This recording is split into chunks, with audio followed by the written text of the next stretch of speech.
This person knows exactly what to say to make you trust them, but they don't love you, they study you. Every smile is a test, every touch a setup, and by the time you realize, they already own your loyalty. This isn't love. It's psychological warfare dressed as affection. Today we will dissect a weapon more dangerous than hate. Charm. The kind that smiles while studying your weaknesses. The kind that praises you just enough to earn your silence. Today, we'll go inside the mind of the manipulator and expose the subtle tactics that make dangerous people not just trusted, but adored.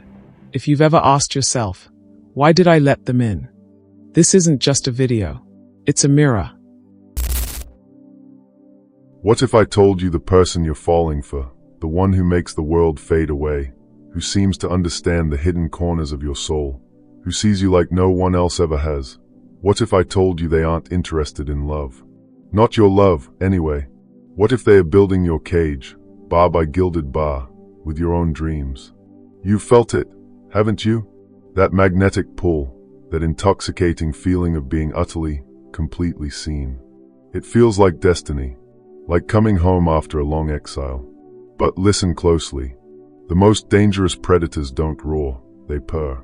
They don't announce their intentions with threats. They disarm you with a smile so radiant it blinds you.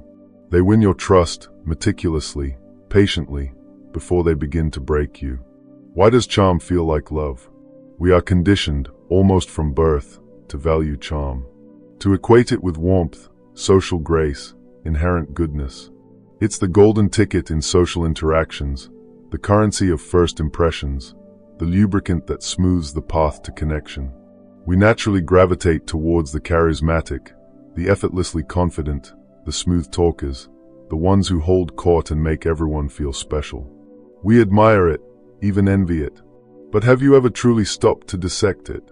To hold it up to the light and ask, what is charm, really? Is it the spontaneous overflow of a generous spirit, a genuine character shining through? Or is it something else entirely, a meticulously crafted performance? A skill honed through practice? A tool? A weapon? Let's be brutally honest.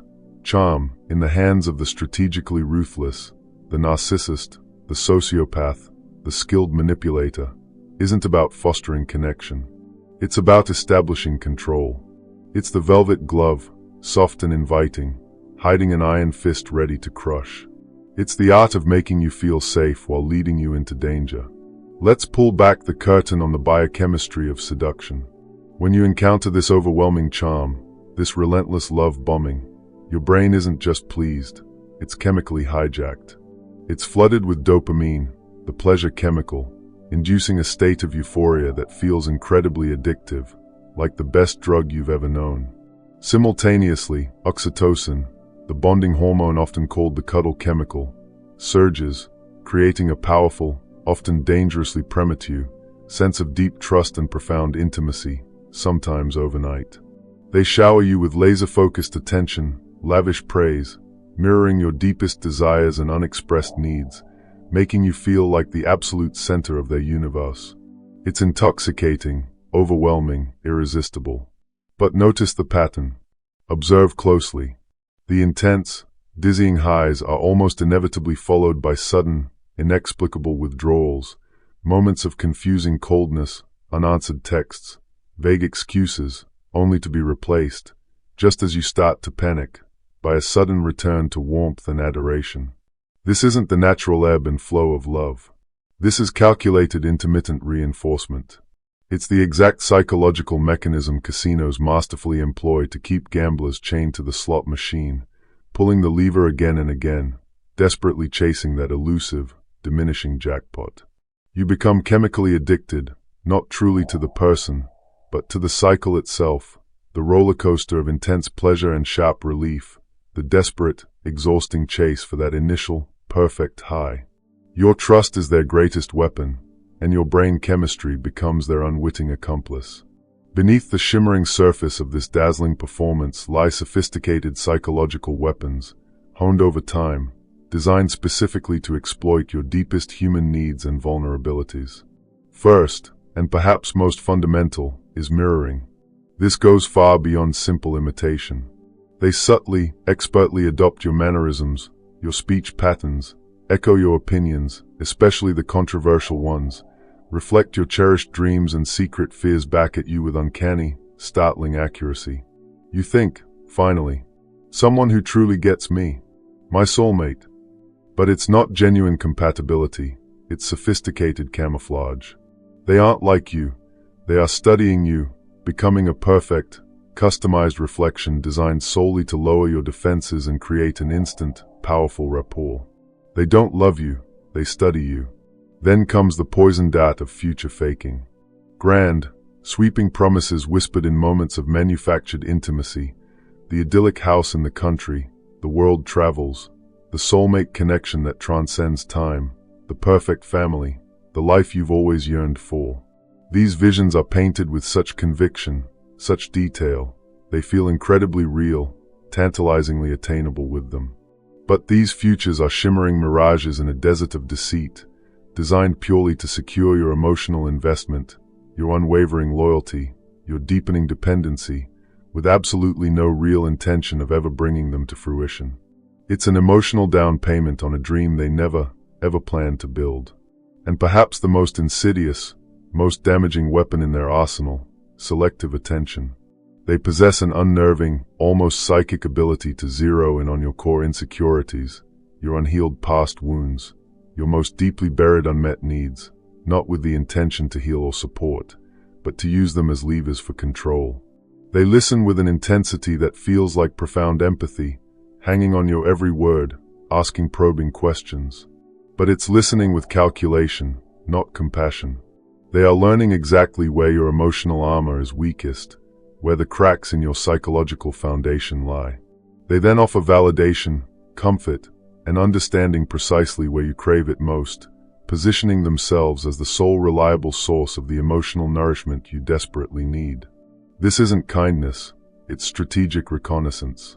They are meticulously mapping your emotional landscape to find the hidden pathways, the secret buttons, the precise pressure points for future manipulation and control. Your vulnerability is their opportunity. They make you feel safer, more understood, more cherished than ever before, all the better to isolate and control you later. Sometimes, they even introduce a subtle isolation tactic early on, gently criticizing your friends or family, planting seeds of doubt to weaken your support system, making you even more reliant on them. You've been told ambition is good, drive is essential. That seeking connection is natural, fundamental to being human. That trusting people is healthy, the bedrock of society. And in a healthy, reciprocal context, all of this is profoundly true. But you've likely also heard the cautionary whisper, if someone seems too good to be true, they probably are. Yet, how often do we swat away that intuitive red flag? Why? Because the feeling they orchestrate is so overwhelmingly powerful, so deeply addictive. We desperately want to believe. We mistake the manufactured intensity for genuine passion. We believe charm equates to substance, that charisma signifies character. We believe intense, focused attention equals genuine, selfless interest. We fall in love with the performance, mistaking the mask for the person beneath. Manipulation begins with a smile. We cling fiercely to the beautiful, seductive illusion because the alternative, that we are being systematically targeted, analyzed, and dismantled, is simply too terrifying, too destabilizing to confront. We tell ourselves, this time it's different, they didn't mean it, it's just a misunderstanding. But is it? Why do we trust people who manipulate us? Is it hope? Is it need? Or is it a deeper blindness we cultivate ourselves? This is the charm trap, a meticulously constructed psychological snare, baited with your own desires, designed to lure you in willingly, eagerly. Think of the infamous Ted Bundy, described consistently, even by those who narrowly escaped, as utterly charming, handsome, intelligent, trustworthy. He didn't look like a monster. Monsters rarely do, you see. They wear the masks of angels. They look like everything you've ever wanted, everything you felt you lacked. The trap isn't sprung with overt aggression. It's sprung with overwhelming affection, suffocating adoration. It's the idealization phase, and it feels like heaven. They hoist you onto a towering pedestal, worship the very ground you walk on. Every word is effusive praise, every touch is electric, every glance feels like profound recognition. You feel seen, adored, chosen, unique in all the world. This isn't just flattery, it's the deliberate construction of profound dependency. They strategically become your sun, your moon, your stars, the center of your emotional orbit. But remember this, pedestals are dangerously precarious places. They are built for a fall, and the higher they lift you in the beginning, the more devastating the crash will be. Because this golden phase always has an expiration date. It cannot be sustained. Charm isn't love, it's control in disguise. It's the irresistible bait. And once you've swallowed it whole, the invisible walls of the trap begin to close in around you. Then comes the shift, the inevitable turning point. It's often subtle at first, designed to create confusion, not immediate alarm. A backhanded compliment that leaves a bitter aftertaste. A flicker of inexplicable anger over something trivial. A sudden, chilling withdrawal of the affection you've rapidly become addicted to. This marks the calculated entry into the devaluation phase. The mask begins to slip, revealing glimpses of the coldness beneath. The criticism starts, insidious at first, then escalating, chipping away relentlessly at your self-worth, targeting the very insecurities they so carefully mapped earlier. They begin to blame you for their moods, for the relationship's manufactured problems, for not meeting their impossible standards.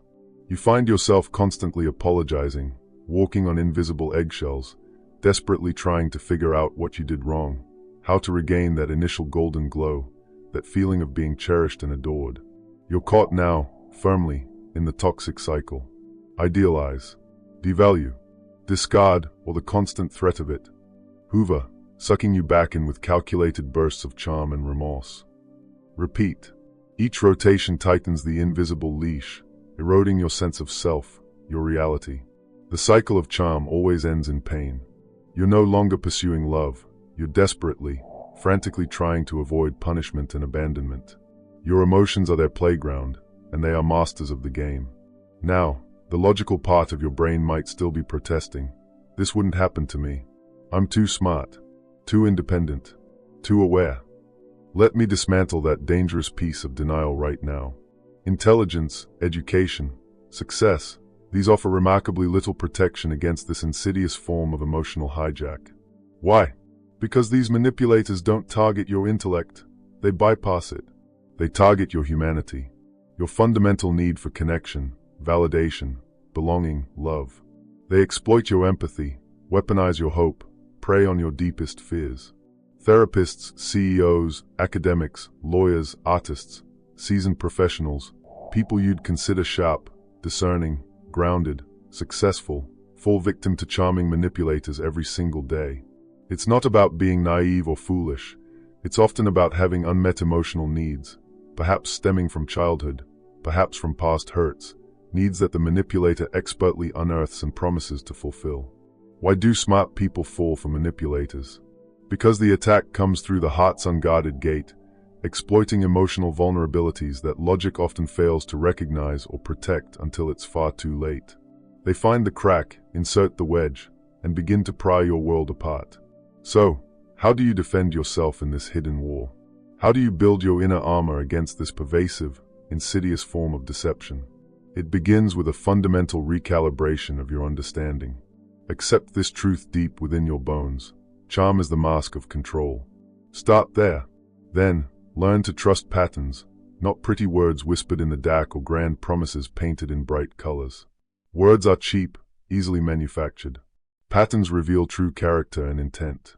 Does their behavior consistently match their eloquent promises? Are they reliable, accountable? Or is there a jarring, persistent disconnect between the charming facade they present and their actual actions, especially under pressure? Next, you must learn to listen to the wisdom of your body, your nervous system. It holds truths your mind might try to deny. Does being around them, despite the initial euphoria or intermittent highs, leave you feeling chronically anxious, drained, confused, on edge? That persistent knot in your stomach, that feeling of walking on eggshells, that vague sense of unease, that's not the excitement of love. That's your intuition screaming danger. That feeling might indicate trauma bonding, a powerful, addictive attachment forged through intense, inconsistent emotional cycles, an addiction to the chaos itself. Trust that feeling more than their words. The ultimate defense, the shield that pierces the illusion. Boundaries, not suggestions, not requests, clear, firm, unwavering boundaries, communicated calmly and enforced consistently. Just watch what happens when charm slams into a well-defined boundary.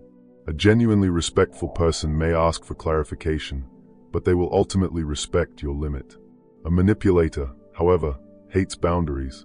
They see them as a direct challenge to their control, an unacceptable obstacle to their agenda. They may react with sudden rage, manipulative sulking, intense guilt-tripping. After all I've done for you, plausible-sounding rationalizations, or even an immediate escalation of intense charm and promises to regain dominance and make you doubt your own judgment. Charm fades when you resist. Their reaction to your no is your litmus test. It reveals everything you need to know about their true character and intentions, cutting through the fog of their performance. Remember the legendary samurai Miyamoto Musashi? He spoke of strategy, of perception, of seeing the unseen advantage, the underlying truth beneath the surface distractions. This is psychological warfare, subtle but devastating. You must learn to see the strategy behind the captivating smile. You must understand, deep in your core, that the most dangerous lies are often wrapped in the most beautiful kindness. You think you seek connection, validation from another, but what if the real quest is for freedom? True freedom. Freedom from the need for that external validation that makes you perpetually vulnerable. Freedom found not in another's gaze, but within yourself. The silence you avoid so much, the stillness you run from, that might be the only door to that sovereign freedom. We have journeyed together through the seductive, treacherous landscape of weaponized charm. We've dissected how it mimics love while serving control, how it hijacks our very biology, how it systematically dismantles our defenses under the guise of affection. We've unmasked the cruel, predictable cycle of idealization and devaluation, exposed the hidden tools of mirroring, future faking, and selective attention. We understand now, with chilling clarity, that charm isn't love. It's often a leash, invisible but incredibly strong. It feels like profound connection, but it breeds corrosive dependency. It promises safety and belonging, but ultimately delivers emotional punishment and isolation. Remember this always. The most dangerous people aren't those who attack you head-on with obvious aggression. They are the ones who make you feel exquisitely safe, deeply understood, profoundly loved, right before they begin to systematically dismantle your world, your confidence, your very sense of self. They win your trust to break your spirit. So, the next time you feel that overwhelming, intoxicating pull of intense charm, that feeling of being swept off your feet, pause. Just pause. Breathe deep into your core. Look beyond the dazzling, seductive surface. Observe the patterns over time, not just the snapshot moments. Listen intently to the whispers of your body, the subtle signals of your intuition. What happens when you trust patterns, not words? Ask yourself the hard questions. Does this connection genuinely empower me, build me up, encourage my autonomy? Or does it subtly create a dependency, making my world revolve around them? Does it consistently respect my boundaries, my needs, my individual identity? Or does it seek to dissolve them, to merge me into their world, their desires? Building this awareness, forging this inner armor, isn't about becoming cynical, bitter, or closing yourself off from the beauty of genuine human connection. It's about becoming discerning, wise. It's about reclaiming your sovereign power, your non-negotiable self-worth. It's about ensuring that when you do choose to let someone into your precious inner world, it's based on observable, consistent, authentic character, not merely a captivating, calculated performance. Freedom begins where the spell of charm ends. I want you to reflect on this deeply. What belief about charm, trust, or relationships have you had to unlearn or fundamentally challenge in your own life? What was the turning point? Share your thoughts, your hard-won insights, in the comments below. Your experience, your story, could be the crucial insight someone else desperately needs right now to see through the mask and begin their own journey to freedom. If this exploration into the shadows resonated with you, subscribe for more deep dives into psychology, strategy, philosophy, and the hidden forces that shape our lives and relationships. Protect your energy. Trust your intuition. And never, ever forget, the most dangerous people make you feel safe first.